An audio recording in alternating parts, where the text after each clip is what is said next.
अब हम लोग देखेंगे non graphical method. Non non graphical method में क्या होगा? जैसे सपोज हम लोग के पास ये एक वन वन फंक्शन है ना,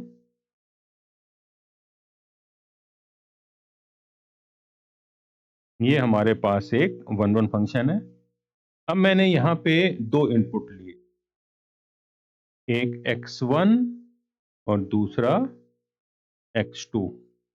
जब हमारा इनपुट x1 है तो आउटपुट क्या होगा? यहां पे कहीं होगा fx1। और जब x2 यहां पे इनपुट है तो आउटपुट कहां पे हो? fx2 होगा, है ना। तो हम यहां पे देख रहे हैं कि जब इनपुट दोनों डिफरेंट हैं, x1 और x2 देखिए डिफरेंट तो ही, तो यहां पे आउटपुट भी क्या है? दोनों देखिए डिफरेंट है कि नहीं डिफरेंट है ना। दोनों आउटपुट क्या है? देखिए डिफरेंट है। एक आउटपुट यहां पे है, एक आउटपुट यहां। तो वन वन फंक्शन में एक्चुअली क्या होता है कि डिफरेंट इनपुट्स पे हमें डिफरेंट आउटपुट मिलता है। अब मान लीजिए कोई आपसे बोले कि चलिए हम अपने आउटपुट को सेम कर दें, मतलब fx1 इक्वल टू fx2 कर दें, तो ये कब पॉसिबल है? जब दोनों इनपुट भी क्या होंगे? आपके सेम होंगे, है ना। जैसे पता लगा कि मैं यहाँ पे जब मैं x1 को x2 पे लाऊंगा तो ये fx1 भी कहाँ पहुंच जाएगा? fx2 पे पहुंच। तो मेरा कहने का मतलब ये है कि जब दोनों इनपुट डिफरेंट हैं तो दोनों आउटपुट भी डिफरेंट हैं, लेकिन यदि दोनों आउटपुट सेम हो गए तो वो तभी पॉसिबल है जब इनपुट भी क्या होंगे? सेम होंगे, है ना। आप इसको देखे यहाँ पे ऐसे देख सकते हो, जो मैं आपको समझाना चाह रहा हूं यहाँ पे आप देखिए ऊपर ऐसे है यहाँ पे, है ना। तो इसी कर्व को जब मैं यहाँ पे फिर से बनाता हूं, अब मैं कह रहा हूं कि मैं इस x1 को यहाँ पे प्लॉट कर दूं, मैं इस x1 को यहाँ प्लॉट करूं और x2 को भी यहाँ पे प्लॉट करूं, तो अब यहाँ पे क्या होगा कि यहीं पे हमारा fx1 भी होगा और यहीं पे हमारा क्या होगा? fx2 भी होगा। तो मतलब दोनों आउटपुट सेम कब होंगे? जब दोनों इनपुट भी क्या होंगे? आपके सेम होंगे, अदरवाइज और कोई तरीका नहीं है ना। तो हम लोग बस यही मेथड यूज करेंगे फंक्शन की इंजेक्टिविटी को प्रूव करने के लिए, है ना। अच्छा, अब एक चीज और है, देखिए सपोज यही हम मेनी वन फंक्शन लेते हैं, तो मेनी वन फंक्शन में देखिए क्या होता।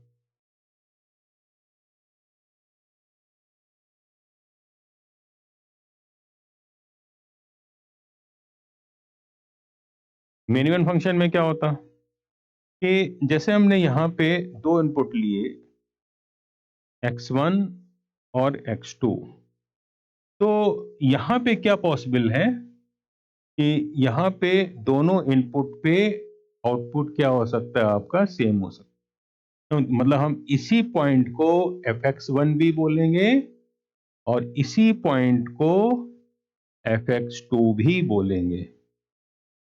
तो यहां पे क्या है कि मिनिमम फंक्शन में कि इनपुट तो डिफरेंट है बट आउटपुट क्या है?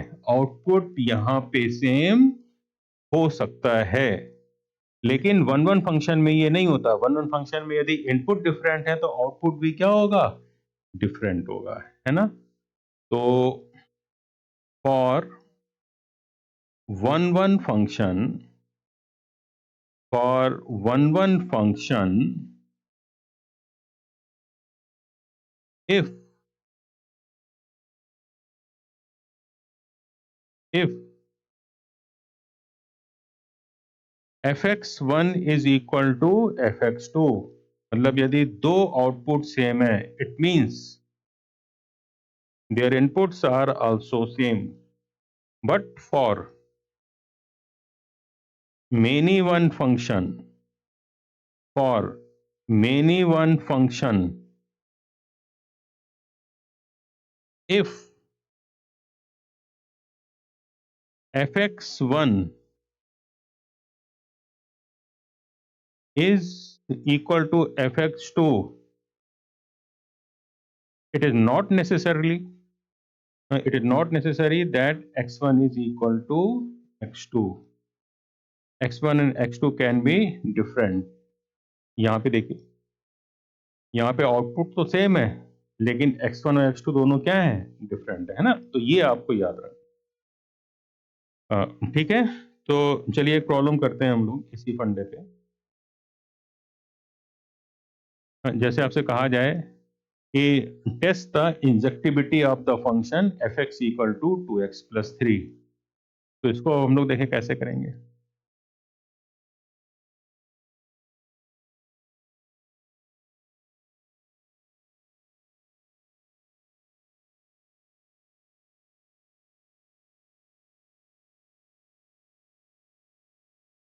चलिए देखें, है ना।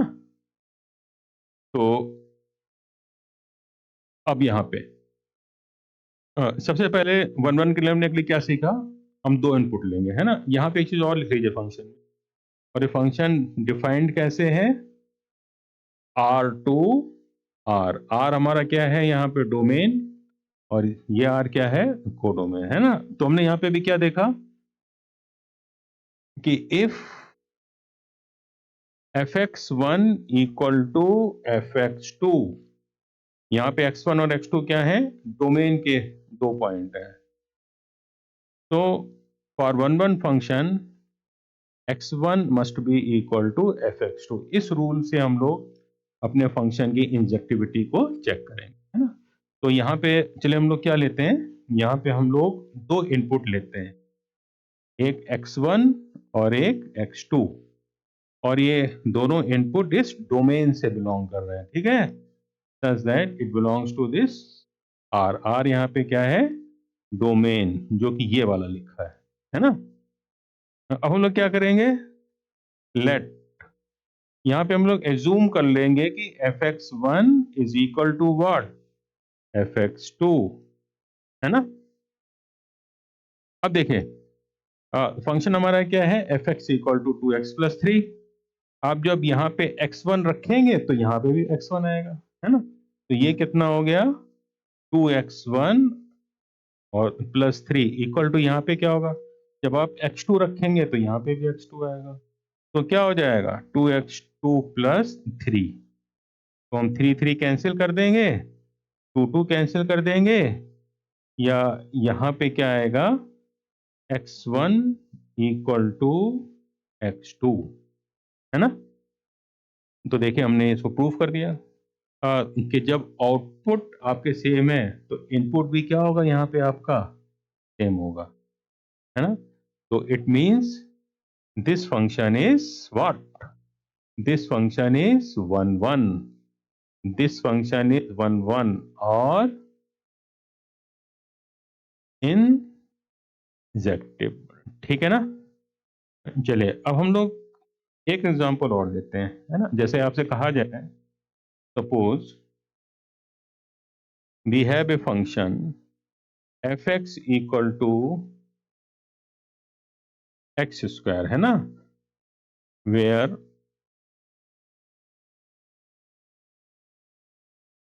f is r to r, this is domain and this is codomain. तो मैंने आपसे क्या कहा कि सबसे पहले आपको इस फंक्शन की इंजेक्टिविटी प्रूफ करनी है, ठीक है ना।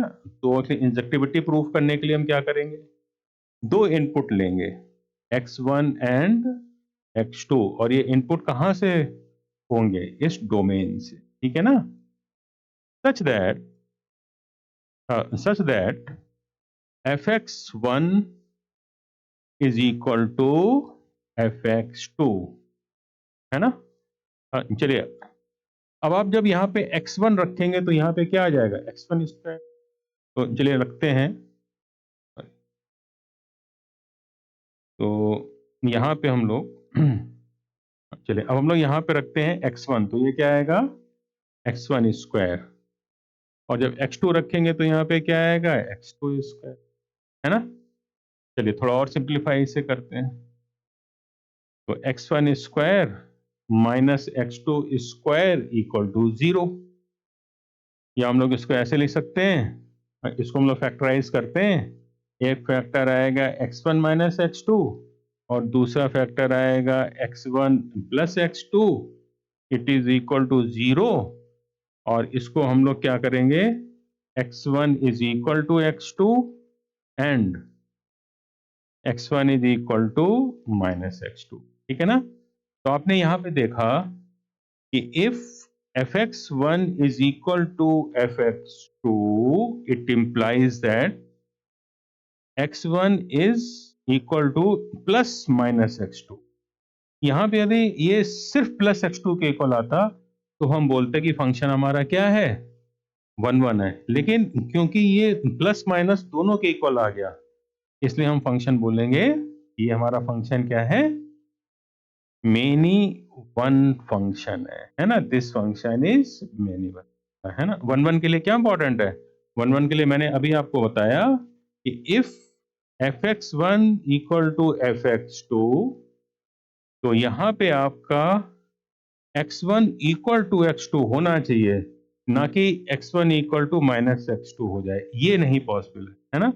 तो क्योंकि यहाँ पे x1 आपका प्लस माइनस x2 दोनों की इक्वल है, तो ये फंक्शन हमारा इसीलिए मेनी वन होगा। ठीक है। चलिए अब नेक्स्ट हमारा जो फंक्शन है दैट इज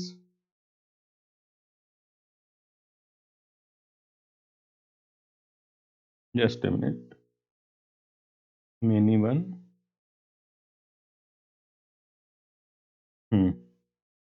नेक्स्ट फंक्शन हमारा है इनटू फंक्शन, है ना। अब इनटू फंक्शन देखिए क्या होता है।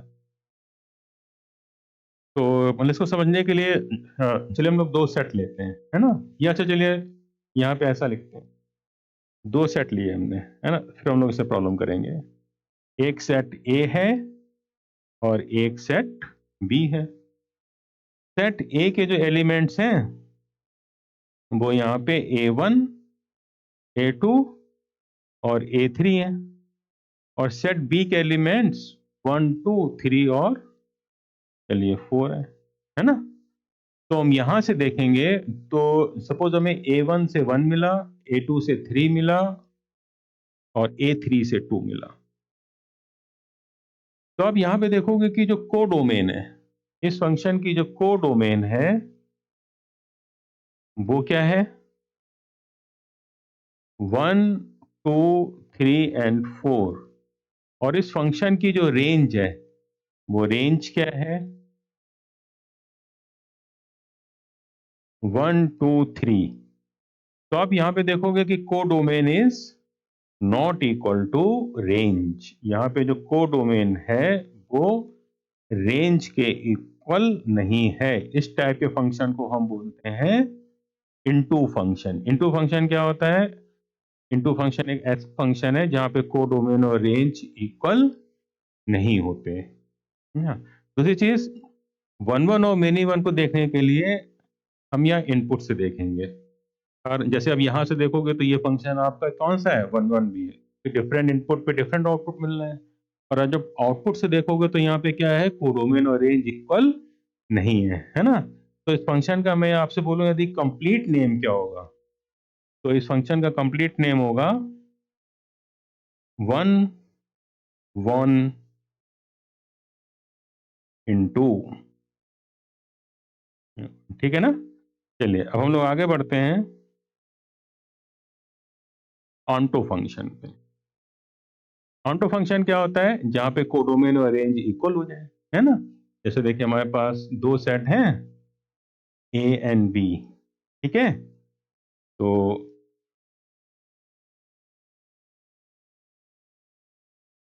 यहाँ पे हमने एलिमेंट्स लिए A1 A2 A3, और यहाँ पे हमने लिए 1 2 एंड 3। A1 से 2 मिला, A2 से 1 मिला, A3 से 3 मिला। यहाँ पे आप देखोगे कि कोडोमेन में भी 3 पॉइंट्स हैं और रेंज जो कि हमें इनपुट से मिल रहा है उसमें भी 3 पॉइंट्स हैं। तो यहाँ पे क्या हो गया, यहाँ पे हो गया codomain is equal to range. Codomain में यहाँ पे कितने पॉइंट्स हैं, 1 2 एंड 3। और रेंज भी आप देखोगे तो रेंज में कितने पॉइंट्स हैं, रेंज भी हमारी क्या है, 1 2 and 3। Since both are equal, this function is onto. तो ऑन्टो फंक्शन में क्या होगा आपका कि कोडोमेन और रेंज दोनों इक्वल हो। दूसरी चीज, ऑन्टो फंक्शन का एक नाम और होता है, दैट इज कॉल्ड सरजेक्टिव। तो onto function is also called surjective, है ना। तो अब यहां से देखिए, यहाँ पे डिफरेंट इनपुट्स के डिफरेंट आउटपुट मिल रहे हैं, तो ये फंक्शन क्या हो गया, 1 1। कोडोमेन और रेंज इक्वल है, तो ये फंक्शन क्या हो गया, ऑन्टो। तो इसका कंप्लीट नेम क्या होगा, 1 1 ऑन्टो। अच्छा, अब हम लोग 1 1 को क्या बोलते हैं, 1 1 फंक्शन इज कॉल्ड इंजेक्टिव, और ऑन्टो को क्या बोलते हैं, सरजेक्टिव। और दोनों का जो कॉम्बिनेशन है दैट इज कॉल्ड बाइजेक्टिव। तो this function is bijective function, है ना। इस पर हम लोग देखिए प्रॉब्लम भी कर सकते हैं इसे। मैं आपसे कहूं, if f is a function such that 1 2 3 2 1 4 9 16 and 25, ठीक है ना, such that fx equal to x square, है ना। तो आपको बताना है कि ये फंक्शन 1 1 ऑन टू है कि मेनी वन इंटू है कि क्या है ना। तो इसके लिए देखें हम लोग क्या करते हैं, आसान तरीका है, पहले आप लोग एक फिगर बना लो, ठीक है ना। चलिए बनाए फिगर। यहाँ पे इनपुट में क्या है, या इसका डोमेन क्या है, 1 2। आउटपुट हमारा देखिए क्या है यहाँ पे, 1 4 9 16 एंड 25, है ना। चलिए, अब आपने यहाँ पे इनपुट लिया पहले 1। जब आप यहाँ पे इनपुट 1 रखोगे तो आउटपुट भी क्या होगा, देखिए 1 होगा कि नहीं होगा। तो ये 1 और ये 1 आपस में कनेक्टेड है। अब जब आप यहाँ पे 2 रखोगे तो 4 हो जाएगा, मतलब इस 2 से 4 मिले, इस 3 से हमें 9 मिलेगा। तो आप जब यहाँ पे इनपुट में देखोगे तो देखिए डिफरेंट इनपुट डिफरेंट आउटपुट दे रहे हैं, तो ये फंक्शन क्या हो गया हमारा, 1 1। लेकिन आप देखें यहाँ पे कि कोडोमेन में तो 5 पॉइंट्स हैं और रेंज में केवल 3 पॉइंट्स हैं, तो ये फंक्शन हमारा क्या होगा, इनटू। तो ये हमारा फंक्शन क्या हो गया, 1 1 इनटू, है ना। तो आज हम लोगों ने अगली क्या सीखा, डिफरेंट टाइप्स ऑफ फंक्शन, ठीक है ना। अब आगे देखिए, मान लीजिए कि हमें इस टाइप का कोई प्रॉब्लम मिल जाए कि जैसे आपसे कहा जाए कि let f is defined as R2R such that fx equal to 4x plus 5, है ना। अब आपसे ये पूछा है कि ये फंक्शन 1 1 है कि मेनी 1 है कि इनटू या ऑनटू है, ठीक है ना। तो अब इनटू और ऑनटू को निकालने के लिए अब आपको इस फंक्शन में सबसे पहले रेंज निकालना होगा, और रेंज सीखने के लिए हमें डोमेन सीखना होगा, है ना। तो हम लोग अब अपना नेक्स्ट क्लास में हम लोग सीखेंगे कि फंक्शन की डोमेन और रेंज कैसे निकालें, ठीक है ना। Thank you.